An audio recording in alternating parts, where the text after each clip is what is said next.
Hey folks, today I want to go pretty deep into a passion project of mine called resumes. Um, One of the most common things I do with clients that I coach or that come to YouTube, just to be honest, most of them come to me wanting help with their resume, and they show it to me and they say, I'm not getting this job that I'm looking for. I'm not sure why I'm not getting interviewed. This is a job I want. Something's wrong. Take a look at my resume. And I am shocked with what I see. So I've kind of taken it on the last couple years to really spend time optimizing a process. What do I look for? What do I know that people in the organization have looked for? 34 years of experience all come in here in today's video, and then an opportunity at the end that I want to talk a little bit about. So, I've been a plant manager 3 times. I've been in senior management roles, for decades. And in the process, I've looked at thousands of resumes. I didn't even try to count. I've hired hundreds of people. And, I just want to open the door and of how that process happens. Okay. So that education of how it happens will dictate to you how you structure your resume. Okay. And I'm going to help you with that. Okay. So I'm going to be blunt, folks. The vast majority of resumes, I'm saying 95%, are horribly written, embarrassingly written. And, think that's not you? Do you write in paragraphs? Does your resume look like a novel? Is your resume just a list of previous positions you've held? And hey, I've had this responsibility, that responsibility. I'm familiar with this kind of equipment, this kind of process. I'm an accountant, I'm an engineer, I'm a manager, I'm a staff person, I'm a clerical person. Is it just a listing of what you've done? You're a production supervisor and for example, you list, I set goals, I manage KPIs, and I communicate expectations. Hey folks, everybody knows that. You don't need to list that on the resume. If you're a supervisor, that's common sense knowledge. You don't need to list on a resume, it wastes time and space. Do you list 10 key strengths do you have? Really, you got 10 key strengths. Can the reader of your resume see your qualifications, that they meet the minimum standard within 10 seconds. Okay, so all the requirements of the job posting you're applying for, within 10 seconds, can they match your interview with that and say yes? Okay, I'll talk about why a little bit later. Do you list high school achievements, and you've been out of school and in the workforce for 2 years, and you list high school achievements on your resume? If you've been out of school for 5 years, out of college, let's say, for 5 years and been working, do you list college achievements? Is your resume 2 pages long and you only have 1 year of experience, 2 years experience, 3 years experience, and you got 2 pages? Do you apply for 10 jobs and you never hear anything back? You think you're qualified, you meet all the qualifications, and you never hear anything back. Is something wrong?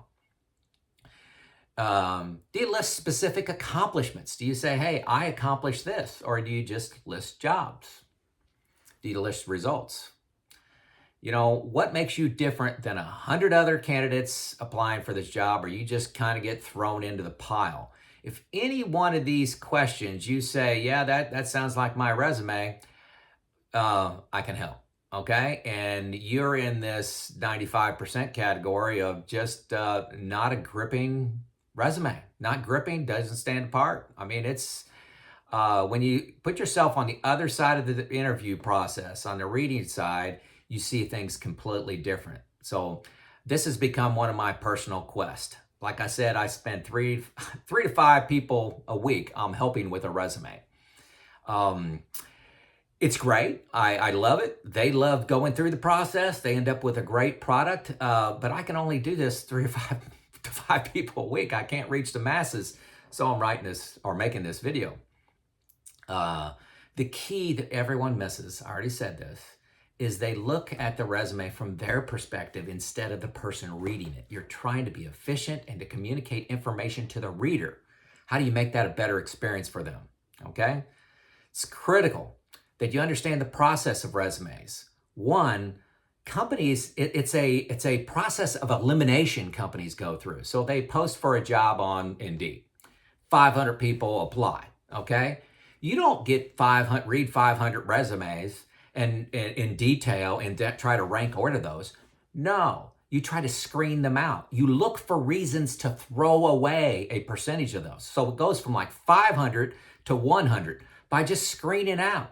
Then it goes to 20, then it goes to maybe 7, then it goes to 4.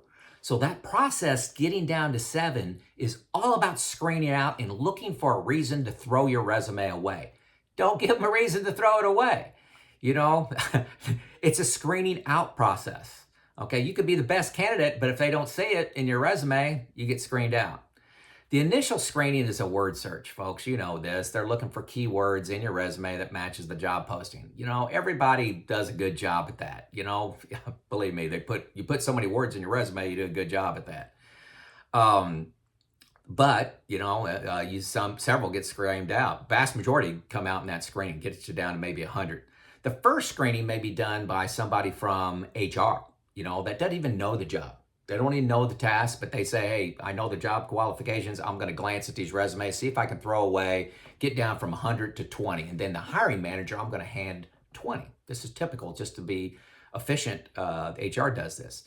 So if you're hiding information in paragraphs, you write a novel and this the reader is looking for 4 data points, you're making their job harder because you're hiding it in 4 pages. Okay? The focus is on kicking out bad resumes, not looking for the best ones in that order. You know, if you're difficult to find, your characteristics are difficult to find, they're going to be screened out. Okay. The second reading. This is usually by the hiring manager, so they're down to maybe 20 of them. Hey, read these resumes, and your goal is to get it down to 7. Okay, where are you doing that? Where do you think the hiring manager is doing that? He or she's probably at home on the couch doing this in the evening. They got a day job. They have a day job that they're trying to get done, and so they're reading these in the evening. Again, they're looking for reasons to cut you out, okay? And they're doing this on the couch, okay? So don't make it difficult. Don't write a novel. Don't hide it in a bunch of extra information that's not important to the resume, important to the points that you're trying to get across. They're not looking for the best 7 resumes. They're looking for the worst ones. They're looking for reasons to throw them away. So again, it's a screening out process. So then you get to maybe the final 7 and you end up with a phone screen. Okay, that's really the goal of the resume, is to get to the phone screening. Okay, in the phone screening, actually, this is where things flip. They're looking for the best 4 to bring on a plant trip, to bring in an office visit, to fly to wherever town you're in, so they're looking for the best 4. So it does flip. It goes from screening out to ranking of these 7. So let's bring in the best 4. Okay. This is where your results count. When you got 7, and you've got the attention of people, you didn't have anything that got screened out, so they know your skills, know your education. Now, what they're going to look at your resume in a lot more detail, and they're going to say, does this person get things done? It's great to have all this education and all this experience. Do you apply it and get things done? I'm telling you, the world's full of smart people that don't get anything done. Okay? So does your resume, does it have that sense of, I've accomplished things? So you list out accomplishments, not just your skills. You list with those skills, I got these things done, these 4 things done, not just responsibilities. That's critical once you get to this phase of phone screening. Managers are hiring people to get things done, So do you have 1 accomplishment on your resume? Most resumes have 0 accomplishments on it. They just list qualifications, okay? That's good. That gets you to the screening process, but doesn't get you the interview, okay? Gets you through the screening, some of the screens, but not the last one. Anyway, this may sound overwhelming. I may have hit you with a lot of things that are going on in a resume, but I created a step-by-step guide, okay? Step-by-step guide of the actions you need to take and why they're important, okay? In a document, okay? And that document is in the text of this YouTube, okay? So I'm helping you create the perfect resume. This took me 34 years to get. Looking at thousands of resumes, reading resumes, hiring hundreds of people. I didn't study this. I did this. I was part of the interview teams. I was the hiring manager, and I'm passing on that knowledge to you. But it's 34 years of accumulation. Your resume, when you're done following this procedure that I outline, your resume will be 1 in 1,000. You will get complimented on your resume. You'll be shocked at the compliments. I've never seen a resume that's put together this well. Your focus will be on results, accomplishments, and learnings, not just what kind of equipment you worked around or what kind of process you're familiar with. What did you get done with your knowledge and experience? I've never demoted or fired somebody because of what they knew, folks. You fired or demoted people because of what they could not accomplish. It's never a skills thing. It's a results thing, okay? So the resume needs to smell, stink like this person gets results done, okay? That's the message you need to convey. Yes, I have the skills. Yes, I have the education. Yes, I have the experience. And yes, I get things done. That's what the resume needs to entail. And I'm telling you, it's less than 1% of the resumes do that, okay? Look for the link below. It's called A Guide to a Great Resume. Just click on it, and it'll forward you to the document to download. Also look for the link on mastering the interview. Folks, hey, you'd be shocked at interviewing. I'm gonna make a separate video on that of the embarrassing stories I've had with people interviewing. So I'm gonna detail, it's a 5-page document on how to kill the interview, how to prepare and kill the interview and look totally different than every other candidate.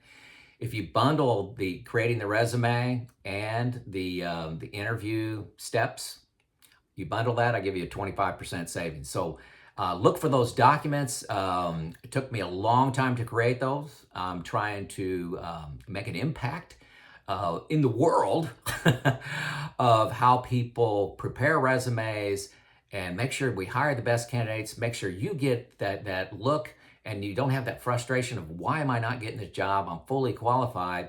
It very well could be your resume. You're hiding your story in your resume and not conveying it to the reader. And I walk through step by step how to do that and how to have a stunning resume that you will get complimented on and increase your probability of getting that interview 1,000x. So anyway, this is Joe out. Hit that link. Tell me what you think. Talk to you later. Bye.